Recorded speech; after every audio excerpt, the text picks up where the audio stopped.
दुनिया की चौथी सबसे बड़ी इकोनॉमी होने के बावजूद भारत को बार बार नीचा क्यों दिखाया जाता है? डोनाल्ड ट्रंप खुलेआम हमें डेड इकोनॉमी बोलते हैं और फिर मजाक उड़ाते हुए कहते हैं कि अब वो पाकिस्तान के साथ डील कर रहे हैं। यहाँ तक कि ताना मारते हैं कि आने वाले वक्त में शायद इंडिया पाकिस्तान से ऑयल खरीदे। ट्रंप जानते हैं कि भारत रूस से सस्ता तेल खरीदता है और ये भी जानते हैं कि भारत अमेरिका के दबाव में झुकने वाला देश नहीं है। शायद यही बात उन्हें सबसे ज्यादा चुभ रही है। तो ट्रंप का कहना है कि रूस से तेल खरीद कर भारत वॉर इकोनॉमी को फंड कर रहा है, यानी भारत की ये खरीदारी अप्रत्यक्ष रूप से यूक्रेन और रूस युद्ध में रूस की मदद कर रहा है और अमेरिका की नजर में ये उसकी नेशनल सिक्योरिटी के खिलाफ है। लेकिन असली सवाल ये है कि क्या इस 50% टैरिफ से हमारी इकोनॉमी वाकई डूब जाएगी? क्या वाकई भारत की रूस से की जा रही खरीदारी अमेरिका को नुकसान पहुंचा रही है? क्यों हो गई है ट्रंप को भारत से इतनी खुन्नस? और सबसे जरूरी, ये टैरिफ किस किस पर लगेगा और इसका असर आप और हम जैसे आम भारतीयों पर कैसे पड़ेगा? या फिर ये सब एक सोची समझी पॉलिटिकल चाल है? आज के इस वीडियो में हम यही जानेंगे, तो वीडियो को लाइक और चैनल को सब्सक्राइब करना ना भूलें। चलिए शुरू करते हैं।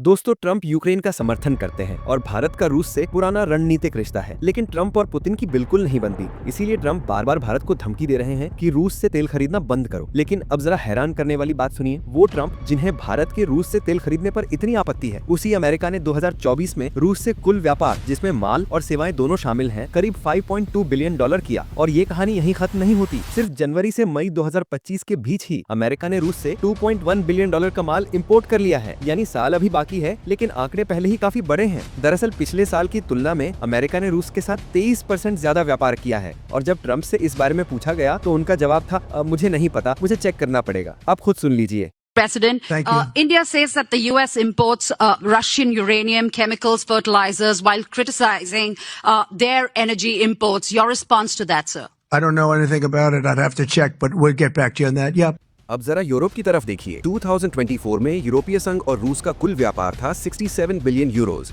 जबकि 2023 में ये सिर्फ 17.2 बिलियन यूरोज था। यानी एक साल में ये आंकड़ा 3 गुना से ज्यादा हो गया। और तो और 2024 में यूरोप ने रूस से 16.5 million ton liquefied natural gas यानी LNG खरीदा, जो 2022 में जब रूस यूक्रेन युद्ध शुरू हुआ था 15.21 मिलियन टन थी। मतलब युद्ध के बाद भी खरीदारी और बढ़ गई। यूरोप सिर्फ ऊर्जा ही नहीं बल्कि रूस से fertiliser, mining products, chemicals, iron, steel, machinery और ट्रांसपोर्ट इक्विपमेंट भी खरीद रहा है। इसके मुकाबले भारत सिर्फ तेल ले रहा है, और वो भी डिस्काउंट रेट पर। फिर भी हम पर 50% टैरिफ।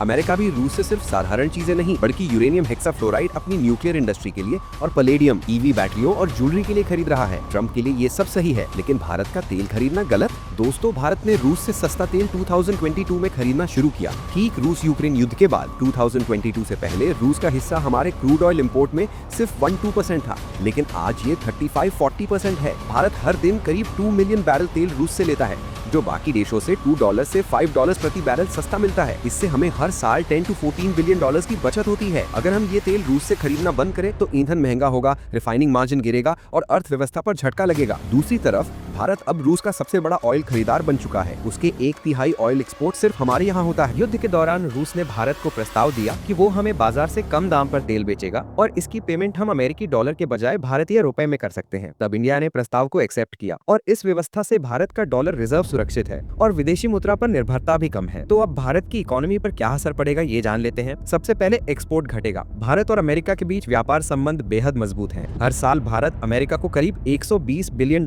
का एक्सपोर्ट करता है। इसमें से लगभग $87 बिलियन का प्रोडक्ट जैसे textile, pharmaceuticals, jewellery, auto parts और इंजीनियरिंग प्रोडक्ट्स शामिल हैं, जबकि बाकी के करीब $33 बिलियन की सर्विसेज भेजी जाती हैं, जिनमें सबसे बड़ा योगदान भारत की IT इंडस्ट्री यानी सॉफ्टवेयर, क्लाउड, टेक्निकल सपोर्ट और कंसल्टिंग सेवाओं का होता है। और अगर इन पर 50% टैरिफ लगाया गया तो भारत के प्रोडक्ट अमेरिका में 50% से 60% महंगे हो जाएंगे। इससे अमेरिका के रिटेलर और कंज्यूमर भारत की जगह वियतनाम, मेक्सिको जैसे देशों से माल खरीद सकते हैं। और सिर्फ 10% एक्सपोर्ट में गिरावट हुई तो भारत को 1.2 लाख करोड़ यानी लगभग $14 बिलियन का नुकसान हो सकता है और इसका सीधा असर रोजगार पर पड़ेगा। भारत के एक्सपोर्ट सेक्टर में करीब 2.7 करोड़ लोग काम करते हैं। इनमें से सिर्फ टेक्सटाइल, जेम्स ज्वेलरी और ऑटो सेक्टर में ही 50 लाख से ज्यादा नौकरियां अमेरिका के ऑर्डर पर टिकी हैं। टैरिफ की वजह से ऑर्डर कटे तो अगले 6 से 12 महीने में 5 से 10 लाख नौकरियों पर सीधा असर पड़ सकता है, खासकर गुजरात, महाराष्ट्र, तमिलनाडु, पंजाब जैसे राज्यों में। और जाहिर सी बात है, अगर नौकरी पर असर तो जीडीपी पर असर। भारत की जीडीपी ग्रोथ 2025 में करीब 7.2% रहने की उम्मीद थी। अगर सिर्फ 10 से 15% एक्सपोर्ट में गिरावट होती है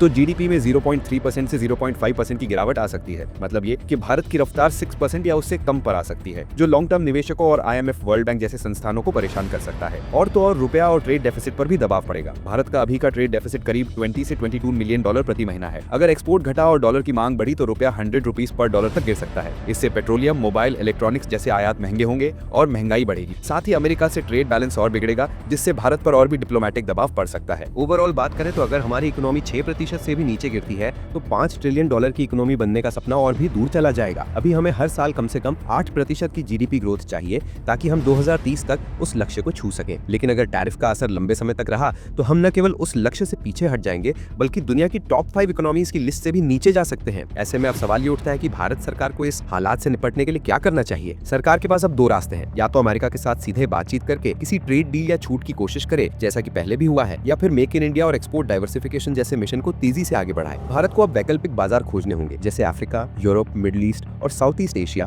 ताकि सिर्फ अमेरिका पर निर्भरता ना रहे।